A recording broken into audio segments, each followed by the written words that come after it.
just your first basic question, obviously, is you're a tutor. How long have you been a tutor? So that's a great question. And so our company has been in operation for over 9 years. Yeah. So we just hit 9 years this summer. And so we did tutor. The big thing is, just to go back, we raised our kids, my wife and I should say my wife, homeschooled the kids. So we were already involved in their education all the way up through, from basically the beginning till they launched into college. Yeah. And so we were already working with our own kids, and then I just had an opportunity to make a business out of tutoring other kids. So for 9 years, that's when we started operations. And so it was kind of a natural extension. We'd worked with our kids, we had coached them in different sports. We got to a level where that got to be beyond our skill, and so then we said, okay, what else can we do to help kids? We knew that that's what we wanted to do, and so we started tutoring, and it's been an awesome experience. Yeah, I'll bet. Now, I scoured the website.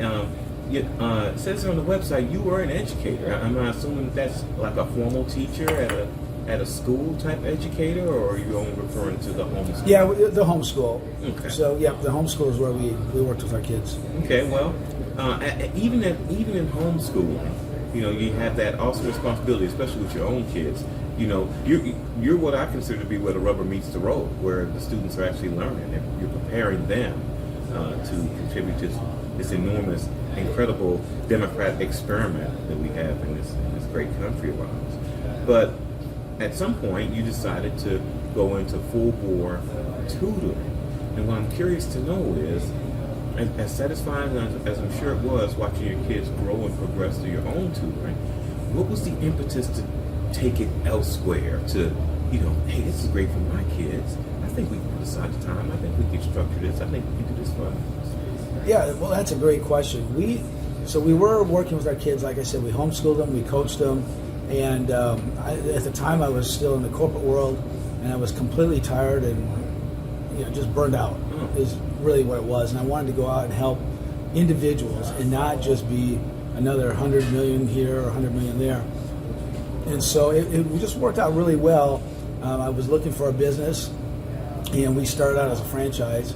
So there was a franchisor that was looking to expand in our area, and so it just made a lot of sense. They said, this is a business that's already been. It was a industry that had already taken off. They said you can step into this one fairly easily because I didn't have the skills. I wasn't a networking type person. In a small business world, you have to network and get people to know you. I didn't know that stuff at all, and so as a franchisee, we just came in and the franchisor helped us, and thankfully they were there to help us. But after 5.5 years, the franchise pretty much, they basically tore up the agreement and said, "Do you want to just go on your own?" The franchisors were ready to retire, and we said, "Sure." So at that point in time, we were ready to take from there. So it was really, I really feel like it was an awesome opportunity for us to start out with the help of the franchisor in an area that we really loved. We really liked working with kids. I could have been, I said I wasn't that good at it, but if I could have been a really good high school or college coach of basketball or football, I would have loved to have done that too. Yeah. But I just wasn't going to be that good at it, and I thought this is a way I can help kids, and I could also get my wife more involved. And so we started off together over 9 years ago to start helping kids. And once we got independent of the franchisor, then we could actually tailor it the way we wanted to. And that's what I really think was very helpful for us. So we can help with homework. Yeah, we'll probably get into this, but we can help with homework. We can help with materials if we need to. If a child's got a skill gap that goes back a year or two, we can cover any of that stuff, and we'll do it. And I also give my tutors the latitude to bring in materials of their own if they need to, because I want the child to succeed, and it's not for our program to be the big one. We want the child to succeed. It's all about the child. So we have tried to align our business with the incentives of parents, which is the parents are always going to be the number one influence for their kids, or should be, and we want to be right there with them and actually aligned with them and not fighting against them. Now, of course, once you stepped away from the franchise model, you had to acquire your own clients. How did you get your first client? What shape did that take? So the good thing is, first of all, the franchise didn't take our clients away from us. They just kind of went into oblivion. They just, because But the franchisor, they have to go and do more paperwork every so many years, and they're like, hey, we don't want to do this anymore. Do you really want us to be the franchisor? And I said, no, thank you. So we still had, so the clients we already had, we kept. They were giving us referrals, so we didn't really lose much.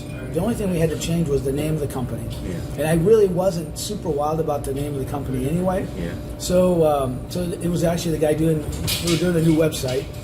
So we have our own website, and this guy said, why don't you just try Texas Tutor Team? And I kept thinking, well, I don't have any better name than that, and it really does fit. Yeah. And when I give somebody my card, they know exactly what it means. So it stuck. And he also did the logo, so I got the logo and the name kind of for free. I mean, he was doing a website, and I paid him for that, but we got the extras with it. Well, I've always, when I first met you and I heard that name, I thought, man, that is a cool name. I mean, it automatically biases me towards the positive. I mean, tutor, and then there's the team aspect, and Texas is such a big state. So automatically, I thought that the name marketed you very well, and all you had to do after that, of course, was just deliver, and it sounds like that's You're exactly right. So it really was. That was his idea, and I said, well, I'm sure somebody's got that name already as an assumed name, because we already have legal entity name. Got in there, and I couldn't believe it. Nobody had used that name in Texas. So we got the assumed name, and it was just awesome. And it does. I can hand out a card, so I don't have to go into a networking situation and talk all about my business and what I do, because most people can kind of figure it out. You're in-home tutoring. Okay, now we get it. And so I do have to elaborate a little bit, but for the most part, they can just tell by my card what we do, which is a good thing, because that's what you do with helping people with their business cards. Yeah, and like you, I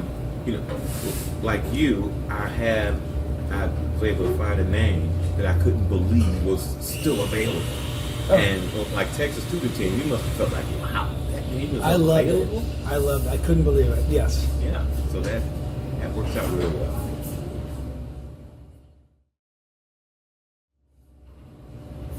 All right, switching gears now. Okay. All right, Mike. Me personally, I like the aspect of education. I like to kind of work in the fertile soil of young minds. I just think it's an awesome responsibility. But as I've grown, I've more seen that as akin to a church pastor of a long-time church, and there's such enormity of responsibility, because you literally have you have a flock, but you have people you are directing for a cause way more significant than you. And I was just wondering, metaphorically speaking, when you hit your knees at night before bed, does the enormity of the responsibility that you and your wife have undertaken, does it sometimes overwhelm you? I mean, do you think about it and go, I cannot believe I've given myself all this responsibility. How do I possibly live up to this? I gotta get out here and do it every day, But I just want to know what's in here. Do you see tutoring as such an enormous undertaking as the way I just described it? Yeah, it is, and really that's a great point. I think early on, when somebody starts a business, it's easier to keep that in mind, and sometimes we forget it as we get established and we're working and we get in the middle of it. But that's the key thing, is for us to keep it in mind. Each child is unique. So when they call me, a lot of times it's because their child, for whatever reason, and I'm not blaming the school district, but I'm just saying there's so many students that this one slips through the cracks, and that parent will call me, because who cares the most about what happens to the child? The parent does. And so they'll call me, and I have to then align with the parent, which we do, but realize, yes, we're the one that's going to help this child learn, and if we don't, they're going to suffer, and they already are suffering. And it's who wants a child to start out in a hole in life, right? We want them to be whole. They know math, they know reading, they know how to do all that stuff, so they can find out what they want to do in life and actually excel at it. But if they're falling behind to begin with in math, especially math and reading, it's a tough way in life. And so we just have to keep that in the back of our hearts, that, hey, God put us in this place to help these kids, and we've got to make sure that we stay aligned and we don't ever get caught up in other things like money and ease and all that stuff. It's about the child and about helping the parents with the child. Yeah. Now, I was in a unique position. Of course, yesterday you gave your presentation to our VNI group. So I was in a unique position to be able to. That was almost prep work for this podcast here, and it was in that you voiced it and you showed it that you have such a passion for what it is that you do, and that as a corollary to what I just asked you. It sounds like you would take it very, very personally if you weren't getting the type of result, or the students weren't generating the type of result you would want them to have, and therefore you just dig deeper and deeper and deeper until you get that result. You work together and get that result. Do you take things like that very, very personally? Yeah, I do, and some, it is, it's a little bit of a balancing act. You've got to take it very personally. We're going to do the best we can for every child. There are some situations where that we cannot handle. It could be, maybe more of a medium or low level of functioning autistic child. But we have, and then we also have dyslexia. There's certain levels of dyslexia that we can help with, and then it gets to a point where we cannot. But we have experts, and that's the nice thing about our marketing team, is that I've got 2 other business owners that I can refer people to if they get beyond what we can do. But a lot of times parents will ask me, what about ADHD? And I said, well, we can handle that one because we go to their house. And so if they can keep, take their phone away from them for an hour, we can give it back to them after that, and we can get to a quiet place, we can actually work. And so, if we couldn't work with ADHD kids, we wouldn't really be able to work with very many, because there's such a concentration problem for a lot of kids today. And so we just try to take away the distractions, and that seems to work really well for us. And so I know there's a limit to where we can go, and certainly autism can overlap that quickly. But high functioning autism, we've been able to work with those kids and get tremendous results from them. So again, we don't want to cast any child aside and say we can't help them. If I can't, we've got other specialists that can, and we do not want to leave the parents without a resource to help their kids. Okay. Now we're going to come back to that specific aspect in just a moment, but to close out this one,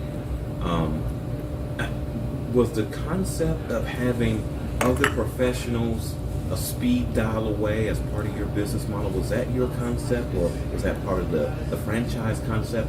Was that your idea? I'm curious about that. Well, I don't want to take credit where it is not due.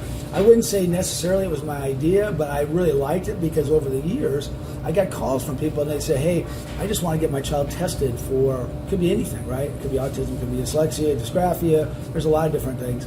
And we just didn't have a way to do it. Yeah. And I didn't have resources. But I think now there's a lot more resources for autistic children, for dyslexia and dysgraphia. And so I really like this idea.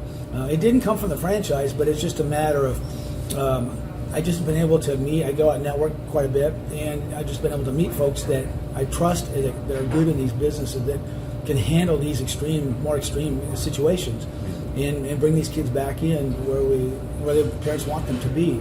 So it's really worked out that way. But you kind of have to have your eyes open. If I hear somebody, I got a speech therapist I met the other day, that's another great partner for us, because sometimes the kids have speech issues. That's not really our thing, but I want to have somebody that can help them.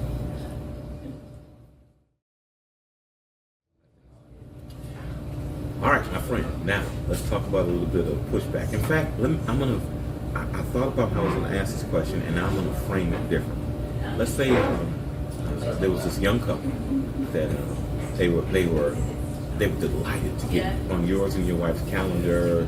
You invited them out for lunch, and you could tell they were just bursting with all this youthful exuberance and energy. They saw what it is that you guys were doing, and they saw the results you had maybe with their own child.